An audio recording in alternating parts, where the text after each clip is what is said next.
عزیزان گرامی، یہ کون سی ایسی عبادت ہے صرف گریہ کرنے کی وجہ سے لوگوں کو جنت مل رہی ہے؟ عام طور پر ہر مسلمان جنت کی آس میں عبادت کرتے رہتا ہے، یقیناً تڑپتے رہتا ہے کہ اس سے مجھے جنت مل جائے اور دعائیں کرتے رہتا ہے، لیکن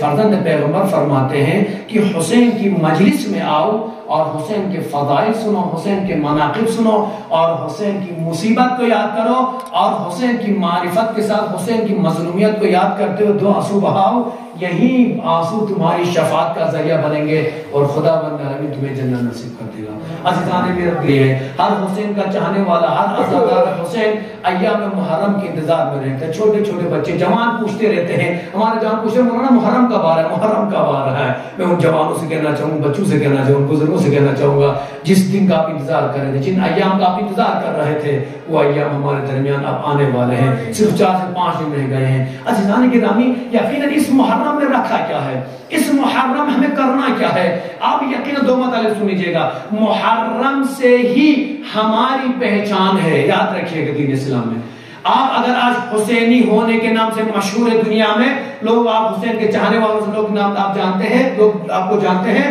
تو سمجھ لیجئے حسین کا صدقہ ہے، یہ عزاداری ہے۔ 2 چیزوں نے ہمیشہ شیعوں کو سنبھال کر رکھا ہے، ایک ہمارے مراجع اعظام جو ہمارے مجتہدین ہیں، خدا بند عالم ہمارے تمام مراجع اعظام کو صحت و سلامتی کے ساتھ پورا عمر عطا فرمائے، ان کا سایہ ہمارے سر پر ہمیشہ قائم و دائم فرمائے۔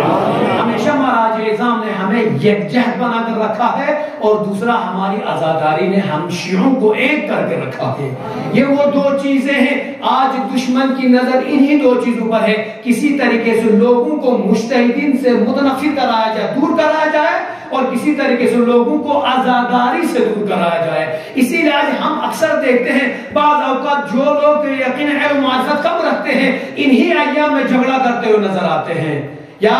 مجتہدین کو برا بھلا کہتے نظر آتے ہیں خدا نخواستہ، اور یا جو ہے عزاداری جب ٹائم آ جاتا ہے کسی طریقے سے اس بات کو تلے رہتے، کسی طریقے سے ایک بات کہہ دوں جھگڑا ہو جائے، مجلس خراب ہو جائے، حسین کا جلوس خراب ہو جائے، اس میں تلے رہتے ہیں۔ یہ یاد رکھیے گا، یہ شیطان کے حربے سے زیادہ امریکہ اور اسرائیل اور غرب کے لوگوں کا حملہ آپ کے اوپر ہو رہا ہے، آپ ان کی سیاست کو سمجھ نہیں پا رہے ہیں، لہٰذا مرجعیت اور عزاداری کے دامن کو تھامے رہیے اور اپنے ہاتھ سے جانے نہ دیجیے۔ اور یاد رکھیے گا، ہماری پہچان جب عزاداری سے ہے، آج جب محرم آئے گا، ہر جگہ دیکھتے ہیں بینر لگتے ہیں محرم کے، ہر گھر میں علم حسین سجتا ہے، علم عباس سجتا ہے۔ میں دراز کے تمام مومن سے ریکویسٹ کرنا چاہوں گا، آپ جہاں بھی رہتے ہیں خدا آپ سب کو صحت عطا فرمائے، لیکن جب محرم کے ایام آ جائے انشاءاللہ حسین کا عزادار کبھی غریب نہیں ہو سکتا ہے، ایک علم شریف لا کر اپنے گھر کی چھت کے اوپر لگا دیجئے گا، یقیناً پھر آپ دیکھیں گے کہ آپ کے گھر میں کتنا سکون آ جاتا ہے۔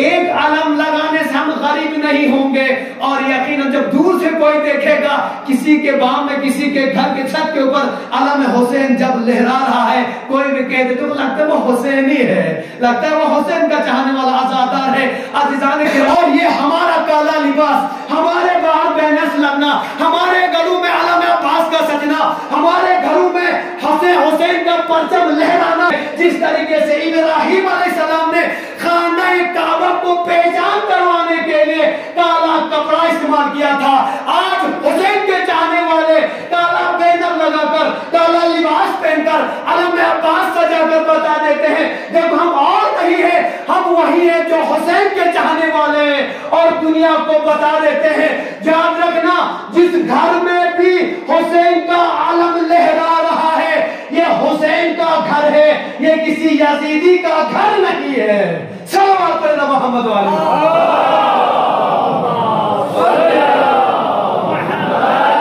کالا لباس پہن کر ہم دنیا کو پیغام دیتے ہیں، یاد رکھنا یہ کالا لباس والے حسینی ہے، یزیدی نہیں ہے۔ جس گھر میں پرچم سجتا ہے یہ دلیل ہے، یاد رکھنا یہ جو گھر جو علم عباس علم حسین سجا ہوا ہے یہ کسی حسینی کا گھر ہے، یزیدی کا گھر نہیں ہے۔ تو آپ حسین کے چاہنے والے ہیں، ہم حسین کے چاہنے والے ہیں، اگر حسینی ہے حقیقی فرامین حسین پر عمل کرتے ہوئے، لیکن اس کا مطلب یہ نہیں کہ آپ محرم کو بیس بنا کر جھگڑا کریں، اتحاد کو ختم کریں۔ میں نہیں، ہر کسی کے ساتھ ہاتھ ملا کر رہیے، ہر کسی کے ساتھ گلے ملائیے، ہر کسی کو مجلس میں آنے کی دعوت دیجیے۔ آپ جس گاؤں میں جس محلے میں بھی رہتے ہیں وہاں پر حسین کی مجلس بابا کرنا نہ بھولے گا، اور ان علاقوں میں، ان گاؤں میں، ان محلوں میں جہاں پر شاید کوئی عالم دین نہ ہو، جہاں پر کوئی مبلغ نہ پہنچے، ان سے میری ریکویسٹ ہے کم از کم مغرب کے وقت ایک مرثیہ آپ کی مسجد امام باڑے سے ہونا چاہیے،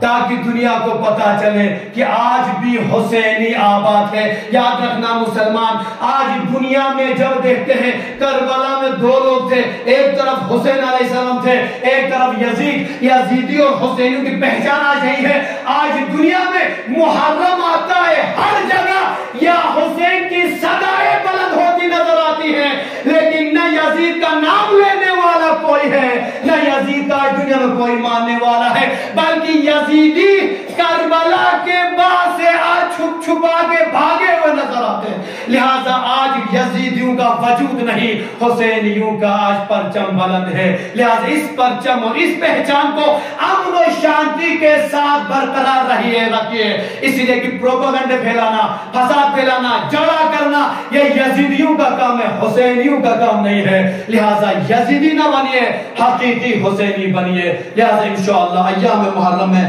بہتر طریقے سے مجالس کا اہتمام کیجئے انشاءاللہ، اور جہاں پر مبلغین کی کمی ہے وہ آ کر رجوع کریں۔ یقیناً کرگل سے مبلغین آئیں گے، دور و دراز سے مبلغین آئیں گے جہاں پر مبلغ نہیں ہے۔ لہذا میں دعا کرنا چاہوں گا، خدایا بحق امام حسین مظلوم کربلا کے صدقے میں حسین کے حسینی جہاں بھی بستے ہیں ان سب کی جان مال